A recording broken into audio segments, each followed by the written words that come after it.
ವೀಕ್ಷಕರೇ, ನಮ್ಮ ಚಳ್ಳಕೆರೆ ಟಿವಿಗೆ ಸ್ವಾಗತ. ಇಂದಿನ ಪ್ರಮುಖ ಸುದ್ದಿ.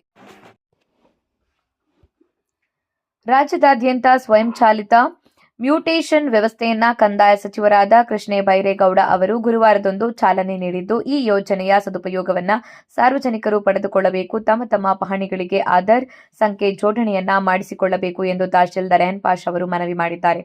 ಈ ಹಿಂದೆ ಎಲ್ಲ 7 ದಿನಗಳ ಹಾಗೂ 15 ದಿನಗಳ ನೋಟಿಸ್ ಅವಧಿ ಹೊಂದಿರುವ ಮ್ಯೂಟೇಷನ್ಗಳನ್ನ ನೋಟಿಸ್ ಅವಧಿಯು ಮುಕ್ತಾಯವಾದ ನಂತರ ಸಂಬಂಧಪಟ್ಟ ರಾಜಸ್ವ ನಿರೀಕ್ಷಕರು ಖುದ್ದಾಗಿ ಡಿಜಿಟಲ್ ಸಹಿ ಮೂಲಕ ಅನುಮೋದನೆ ನೀಡುವ ಅವಶ್ಯಕತೆ ಇತ್ತು. ಇದರಿಂದ ಮ್ಯೂಟೇಷನ್ ಅನುಮೋದನೆಗೆ ಹೆಚ್ಚಿನ ಸಮಯ ತಗುಲುತ್ತಿತ್ತು.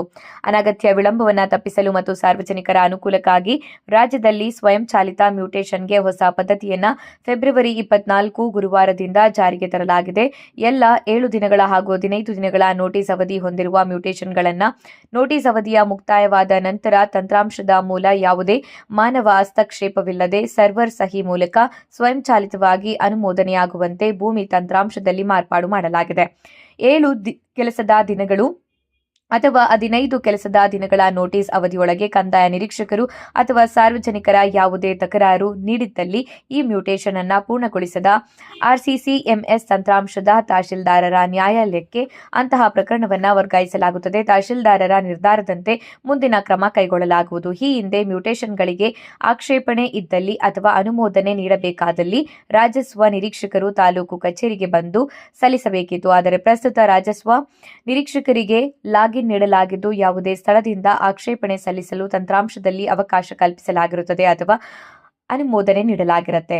ಭೂಮಿ ತಂತ್ರಾಂಶದಲ್ಲಿ ಸರ್ಕಾರಿ ಜಮೀನುಗಳು, ಸರ್ಕಾರಿ ನಿರ್ಬಂಧನೆ ಇರುವ ಜಮೀನುಗಳು ಹಾಗೂ ಪಿಟಿಸಿಎಲ್ ವ್ಯಾಪ್ತಿಗೆ ಬರುವ ಜಮೀನುಗಳನ್ನು ಪ್ಲಗ್ ಮಾಡಲಾಗಿದ್ದು, ಅಂತಹ ಜಮೀನುಗಳಿಗೆ ನೋಂದಣಿ ಮಾಡಲು ಸಾಧ್ಯವಾಗುವುದಿಲ್ಲ ಮತ್ತು ಅಂತಹ ಜಮೀನುಗಳು ಸ್ವಯಂಚಾಲಿತ ಮ್ಯೂಟೇಷನ್ ವ್ಯಾಪ್ತಿಗೆ ಬರುವುದಿಲ್ಲ ಎಂದು ತಿಳಿಸಲಾಗಿದೆ. ಹಾಗೆ ಸರ್ಕಾರದ ಈ ಮಹತ್ವಾಕಾಂಕ್ಷಿ ಯೋಜನೆಯ ಸದುಪಯೋಗವನ್ನು ಸಾರ್ವಜನಿಕರು ಪಡೆದುಕೊಳ್ಳಬೇಕು ಮತ್ತು ತಮ್ಮ ತಮ್ಮ ಜಮೀನುಗಳ ಪಹಣಿಗಳಿಗೆ ಆಧಾರ್ ಸಂಖ್ಯೆ ಜೋಡಣೆ ಮಾಡಿಸುವುದು ಅತ್ಯವಶ್ಯಕವಾಗಿದ್ದು, ಸಾರ್ವಜನಿಕರು ಗ್ರಾಮಾಡಳಿತಾಧಿಕಾರಿ, ರಾಜಸ್ವ ನಿರೀಕ್ಷಕರು, ನಾಡ ಕಚೇರಿ, ತಾಲೂಕು ಕಚೇರಿಯಲ್ಲಿನ ಅಧಿಕಾರಿಗಳನ್ನು ಸಂಪರ್ಕಿಸಿ ತಮ್ಮ ಪಹಣಿಗಳಿಗೆ ಆಧಾರ್ ಸಂಖ್ಯೆ ಜೋಡಣೆಯನ್ನು ಮಾಡಿಸಿಕೊಳ್ಳಬೇಕು ಎಂದು ಜಿಲ್ಲಾಧಿಕಾರಿ ಟಿ ವೆಂಕಟೇಶ್ ಸೂಚನೆ ಮೇರೆಗೆ ತಹಶೀಲ್ದಾರ್ ರೆಹನ್ ಪಾಷಾ ಅವರು ಮಾಧ್ಯಮದೊಟ್ಟಿಗೆ ಮಾತನಾಡಿದರು.